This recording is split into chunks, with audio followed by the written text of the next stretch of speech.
Hey everybody, I'm glad to see you. If you don't know who I am, I'm Rita Hickman. I'm a body-mind expert and a Shiatsu massage therapist. I do these live streams Monday through Friday at 8:15 Central Standard Time. And my specialty is helping women get strong enough mentally, emotionally, and physically so that they can get their power back in their toxic or narcissistic relationships. Hey Ellen and Lynn, how nice to see you today. So today, and Jody's here too, that's awesome. So today there's going to be a few stories and they're going to kind of weave in and out together, sort of over the last 24 hours. Hey Tara, nice to see you. I'm going to give you a little bit of the things that have been, kind of gelling and the information behind it. Hey Kellyanne. So let me start with the fact that I used to do a lot of sweat lodges. I used to do them all the time. Hey Sue, I'd go up north to Rapid River, Michigan. There would be this motel that had, 10, 11 rooms, and the owners were a 350-pound Ojibwe and his Irish wife. Hey Dina, and it was in the middle of nowhere in Michigan. So lots of open space, very rural. They were way out of town. And in the back, they had what's called a wabano and a sweat lodge. And the community from all over the world, this was a man that was respected from all over the world as a peacemaker, had a wabano and, big covered lodge, let's say, and then a smaller lodge that was used for sweats. And so I did sweats. I helped create these sweats, and I also, ran some on my own. And I also did sweats just for myself, by myself. Hey, Christine, nice to see you. So I would go up and I'd do these sweats, and in these sweat lodges, there would be, sometimes 20 people, sometimes just me. And you'd hear these amazing stories, because there would be drumming and it would be complete darkness, and outside of the small sweat lodge, there was the fire, and there were all of the symbols and the metaphors, and you're sitting on the ground. Oh, Tara doesn't know what a sweat lodge is. A sweat lodge is an indigenous sauna that's created in order to help people. It's a ritual, and it helps cleanse the body, but it also gets you reconnected to spirit. It gets you reconnected to different levels of reality, of beingness. And so let me give you a little visual about what a sweat would look. There must be a different name for it in Australia. So what it would look like is when evening would come, or before evening, there would be a large fire going with all of these stones in it. Hey Lisa, nice to see you. With all of these basalt stones in it to heat up.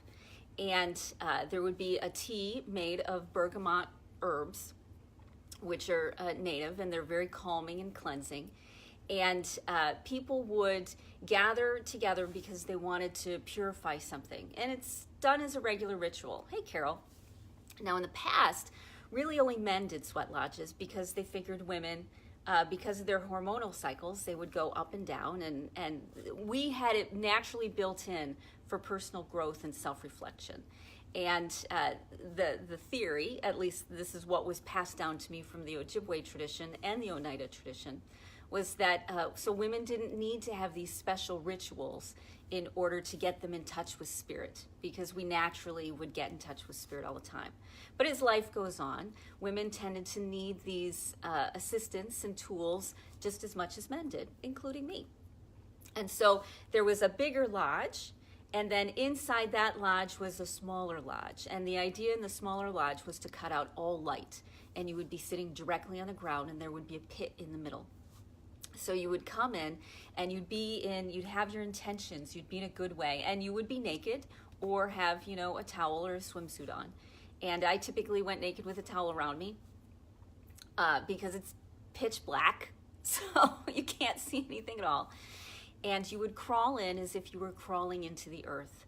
And you would sit down, and stone by stone, which are considered ancestors in many, if not all, Native American traditions, their grandparents with stories and wisdom to share.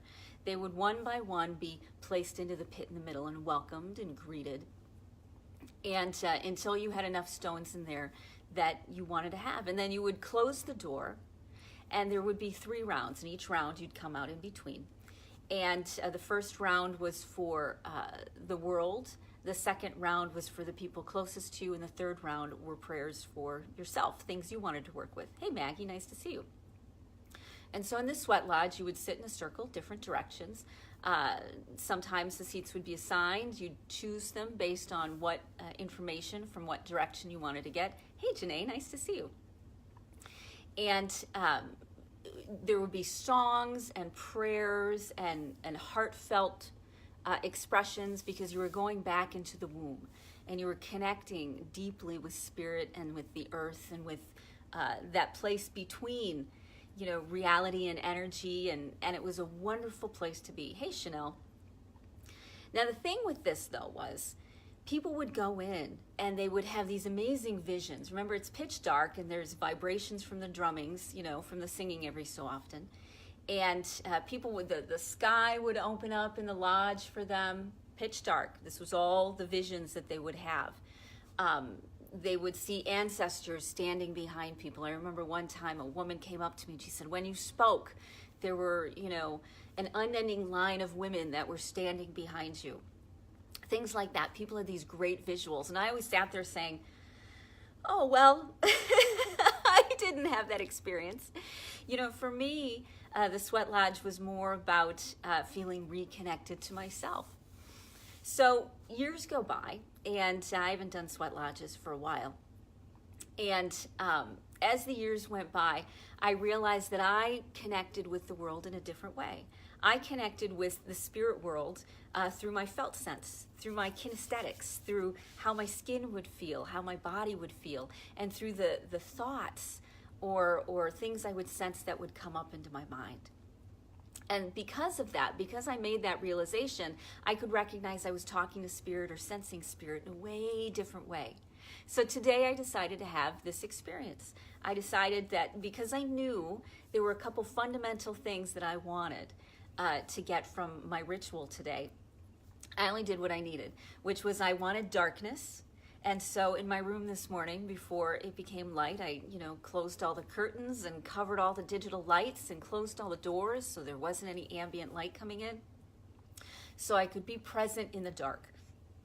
And in doing that, I put out my spidey senses. I put out my intuition so I could feel the energy between the worlds, so I could focus on that and have that connection again. So that's what I did this morning. I'd never done it this way before. I'd never decided to really connect with spirit through a felt sense rather than through all the other senses. Everybody's like, oh, I see things. And I'd be like, oh, I don't see anything at all. Hey, Kristen. So I really recognize that my intuition is based on physical and not on things that I may see or smell or hear. So I closed everything down. I had no light. And I'm sitting there for the first time in my memory, really feeling out in that darkness, in that ritual space, having the decision to reach closer to God and coming at it from my felt sense and trusting what I felt, trusting those felt senses. And what happened? Some man came out of, through the door of one of the other rooms, starts walking across the room. I have this other energy that came in that started to approach me as well. And what happened, I totally freaked out. So this morning I freaked out and I started to, pull out all of my wisdom and bring my friends in and say, okay, you need to go back to the light, and all the things you hear you're supposed to say when you're presented with these energies. And I did all that because I was totally freaking out. And then had a little bit of a dream afterwards. Now what this told me, once again, was that when I used to do the sweat lodges, Tara says, a great reminder, reminds her of how she used to play her piano in the complete darkness with your eyes closed. Yes, I do body work with my eyes closed too. Absolutely, because I feel what's going on. So what this reminded me of is when I used to do sweat lodges and I couldn't see anything and I didn't know anything and I didn't trust anything, I did the ritual and it was a very grounding experience for me. And I'd lead the ritual for other people and they'd have these amazing visions, is that I was focusing on the wrong thing. I was focusing on what I would see and I wasn't focusing and trusting on what I would feel, on what was going on around me, so that I could sense that energy in between. This is one of the ways that we sabotage or make our toxic relationships worse. So what's the tie-in with it? You know, many times I've been seeing a lot of things in my news feed about narcissism and toxic relationships. And the rule of thumb that's out there is, if it feels wrong, you need to cut it out. You need to push it away. You need to not have any compassion.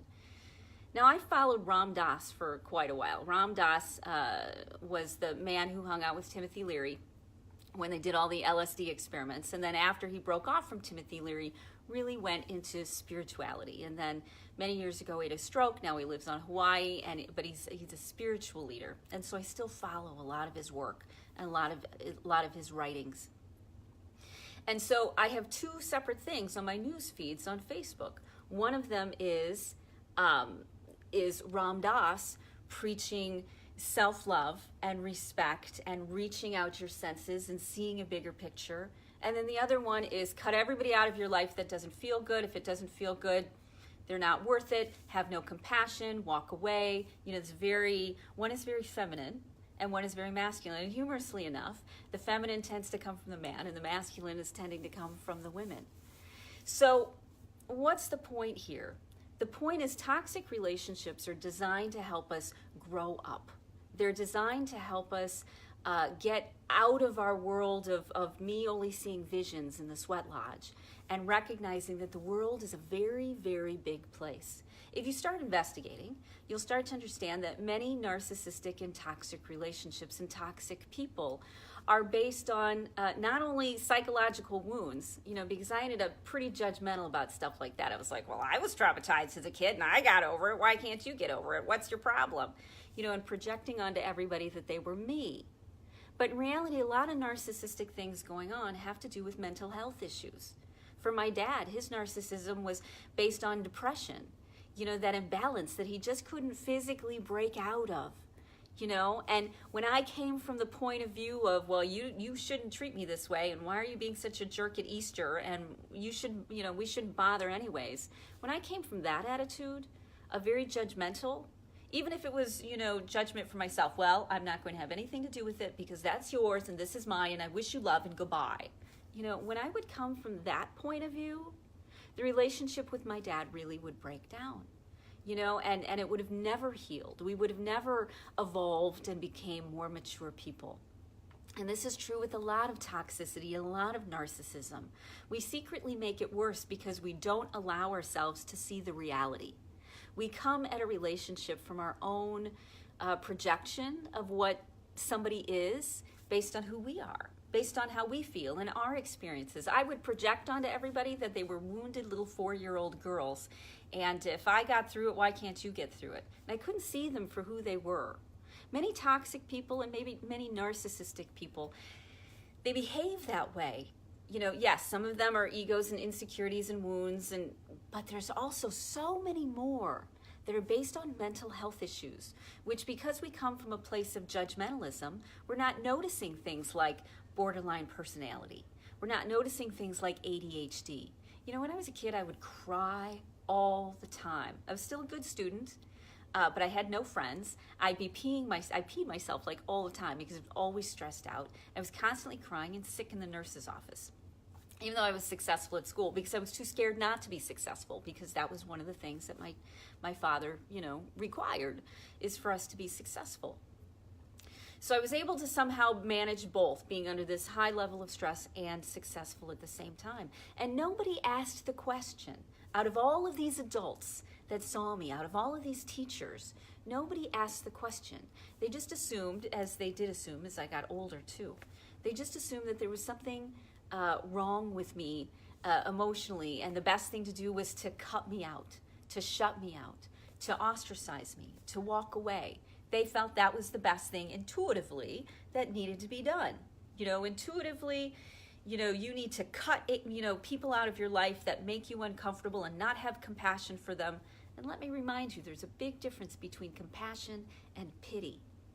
You know, not have any compassion for them, not see their point of view because they're clearly just not meant for you in your life. And that's how I was treated. I was treated as a big red flag everywhere that I went because I was struggling with this stuff. And this is true with a lot of toxic relationships.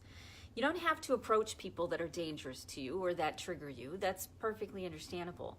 But in order to grow as a person, in order to really be happy and find peace and make good decisions, it's not about cutting people out of your life.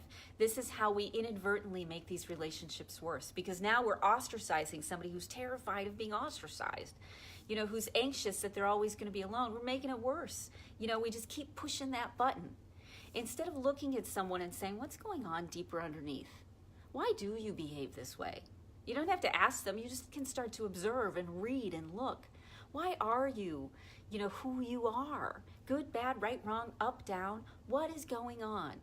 And when we choose somebody, hey, Tracy, and when we choose to look at somebody deeper, when we choose to look past our own, projections onto the situation of why aren't they just like me, and past our own emotional reactions of why are they doing this to me again, and past our, what everybody says, well, clearly they're just a, ... and you need to cut your mother out of your life, and you need to cut your spouse, and you need to cut your kid, and you need to walk away from everybody. They mean walk away like permanently. They don't mean like give yourself some space so you can self-reflect and look at the situation and rationally choose how you want to handle it. It's done in anger. It's done in hurt and pain. And that wounds you. That keeps you in that space of angst. And that's how we cut love out of our life in the future. I had a woman who came to see me about a month ago. And she's in a narcissistic marriage, only saw me once. And she figured after she finally walked away and divorced and moved to a different state, talking about some big changes, that she'd never have a relationship with a man ever again. What a sad, lonely way to live. Because she's not able to right now, because of all the struggle and pain she's going through, hey, Susan, she's not able to look past the behavior to the person and get a little bit of insight as to why they are the way that they are, why they do have, big emotional reactions, why they do behave in ways which are completely inappropriate and hurtful and can be cruel. Why do they do this? I had a mentor tell me once, she said, when you allow someone to victimize you, you turn them into a victimizer, you turn them into a bully, you turn them into a bad person. And most people, even narcissists, really aren't. They behave in horrible ways. And it's difficult for them to change because many times it's physical. Borderline personality disorder has a genetic component. Did you know that? And a lot of emotional mental health things, that we identify as, well, clearly you're just the biggest jerk on the planet, have mental health roots, have physical roots in them, whether it's with the bacteria in their gut or inflammation in their body or a genetic shift. There's a lot more going on. And as long as we sit there and just decide we're going to cut everybody out of our life, we're going to end up very, very lonely. And then every person that we meet, we're going to be identifying for these red flags or cues that say that they're a narcissist and they're dangerous and we have to walk away from them and we have to cut them out of our lives before it becomes a problem. We have to intuitively do this. I didn't know when I was doing those sweat lodges that I intuitively needed to trust my felt sense. Hey, Elta, I didn't know that I needed to realize that I responded to spirit. I felt spirit through my skin. I felt spirit through the physical pressure on my heart and through the things that would appear into my head. And that's how they were visions. I didn't know that. So many times intuition, I read a great book on flower essences a few years ago. And it said, the more you learn about flower essences, the better you are at intuiting which flower essences to use. And that gives a great point about intuition, because the more you know, the more you understand about the world outside of your world, about the bigger world, about the diversity of people that exist, about the diversity of ways that we are each so unique, our DNA and our lifestyle and our relationships and our past. When we stop assuming everybody is us and realize there's a lot we don't know and there's a lot going on, when we come at it from that point of view, we grow as people. We become less reactionary. We take things less personally. And we're able to look at relationships from a rational point of view, because we're not coming at it from fight or flight. When we decide to stay in that reactionary, survival of the fittest point of view, we cut people out of our lives that really just maybe needed a little bit of support, or really needed to have somebody say, wow, who are you and what's going on with that? Because when I was a kid and I'm crying my eyes out and peeing myself and in the nurse's office, and everybody's ignoring me, nobody's asking what's really going on. Do you know how horrible that is? Do you know how horrible it is? I'm sure you do. To be left behind like that, to be assumed that you were just a screw up. I can't tell you how many people have come to me and they've been like, I was dyslexic, but everybody thought that, I had all these other problems. I was on the spectrum for autism, and everybody just assumed that, I was lazy or stupid.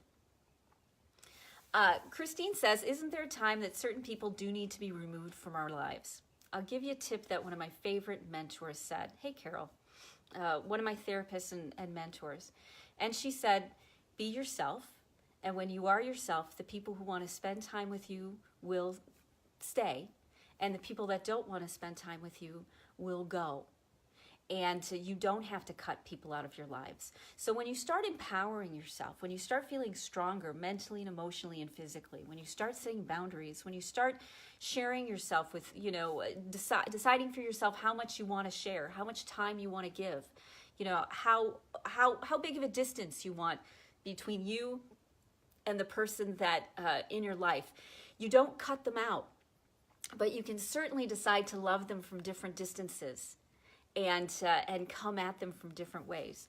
So many indigenous cultures, when someone is struggling, I posted a story about an African tribe that what they used to do is before the child was born, they would sit beneath a tree and listen for the song of the child.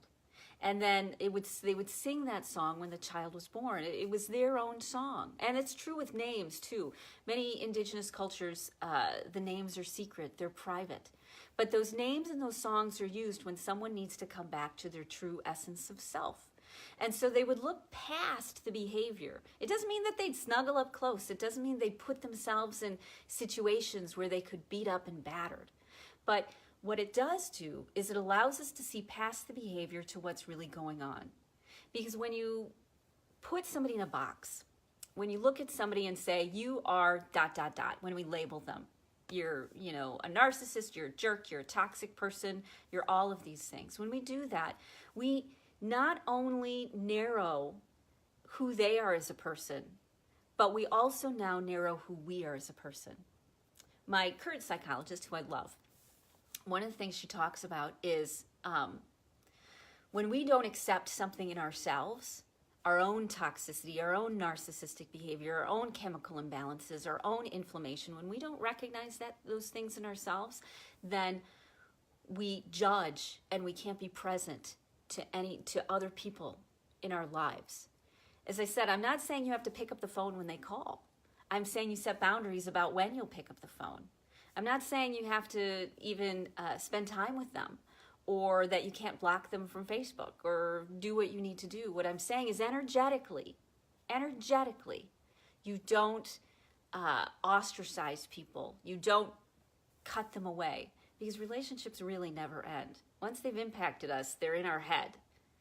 What we need to do, what brings us peace and joy and happiness and love and forgiveness and growth and maturity, is to look past the behavior, to do a little investigation, to feel past our own ideas about what something should look like, and look at it realistically about what it really does look like, what it really is. Stop projecting our own stuff onto the people and come at with them with a curious mindset.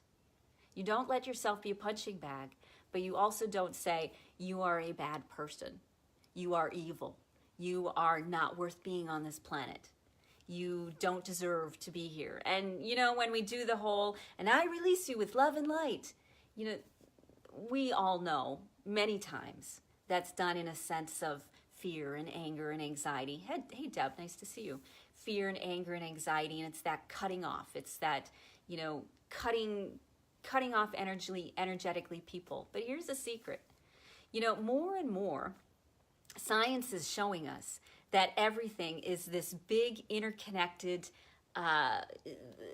mass of wavelengths. And these wavelengths, and some people who've had near-death experiences would call it love. You know, other spiritual people or people who've had transcendental experiences of spirituality and God and oneness, they'll say it's love. Love is an energy, is a wavelength that connects everybody. So you really can't cut anybody out because you're always going to be connected to them in some way. We're connected to everything.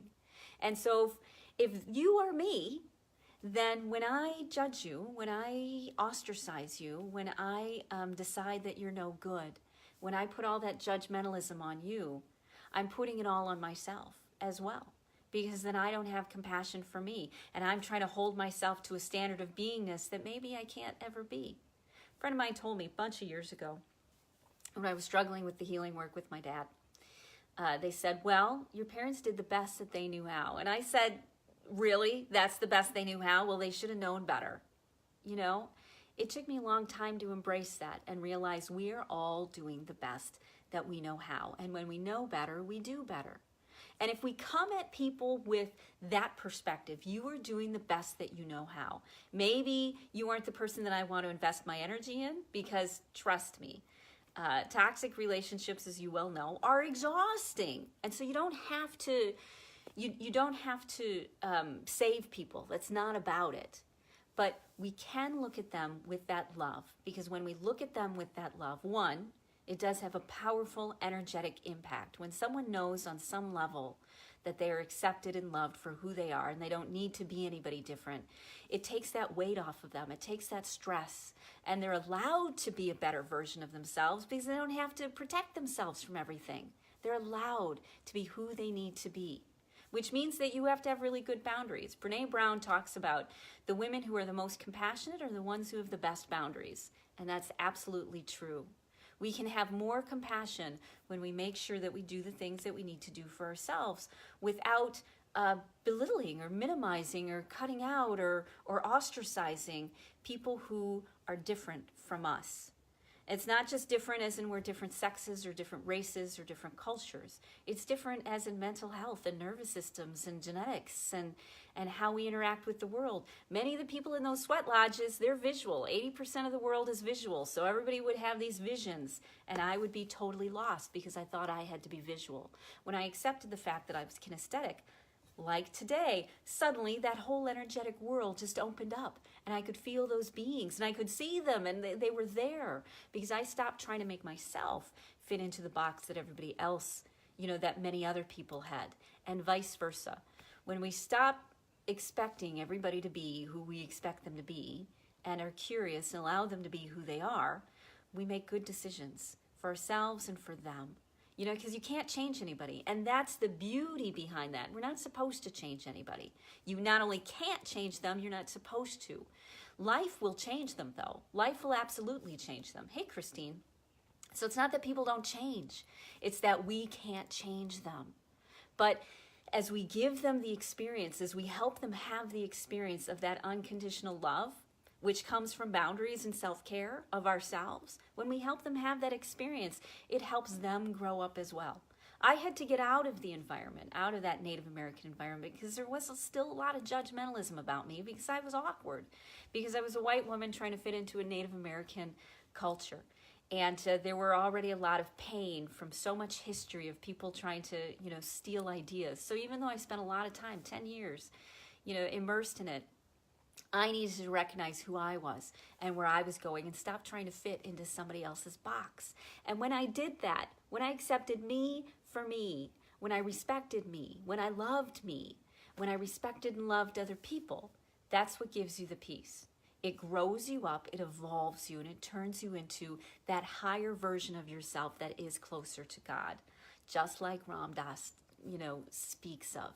So when you're seeing things coming across your Facebook page that are very warlike, that are very polarizing, that are vindictive and kind of mean and judgmental, keep in mind that that's not in your best interests. That's your ego talking, wanting to protect you from pain. And I know, it's very painful. That stuff is hard. But when we use different tools like self-care, nourishment, fiber, getting our blood sugar level, staying hydrated, when we do that, that's when we really get closer to God, okay? So, hey, Carol, nice to see you. And Christine's here too. So, tonight we're going to be talking about these same things, only a little bit different. I'm going to have my friend Jane Masteller on. Tonight's our Narcissism live stream, 7:30 p.m. CST, right here on this page. And she's an astrologer. She is into flower essences, and she's into codependency. Talk about a wonderful combination of things. And we're going to talk about how you can look at the charts of people and find their uniqueness and find how your uniqueness goes with their uniqueness. We're going to talk about how flower essences help you stay grounded and in that self-care and evolutionary state, and how we get trapped in things like the drama triangle and codependency, how we feel that we have no power in a relationship, which allows other people to control how we feel. And when we recognize the power that we have over how we feel, when we recognize that, that's what allows us to break out of the codependency and not be in that triangle that just keeps us stuck of fear and anger and anxiety and overwhelm and pain and destruction. You know, that's what keeps us trapped in there. So tonight we're going to be talking about that with Jane. It should be super fun and super awesome. So I hope you can make it. And here's your homework assignment for today. I want you to take one issue that you have a judgmentalism about, that you have an emotional reaction about. People shouldn't do that, even if it's something horrible. Because trust me, if I can forgive, being molested and the person who molested me, doesn't mean that I walk up to them and shake their hand. But I can't tell you how many people have found the grace to forgive people who have killed someone that they love. Fathers killing mothers and then children making peace with them, or strangers killing, family members and people making peace with that. It's that peace that evolves us. It's that grace that evolves us. And when we make that, when we see that deeper understanding, when we can look past the surface reactions to who somebody is and what they might be struggling with, it's not for them, it's for us.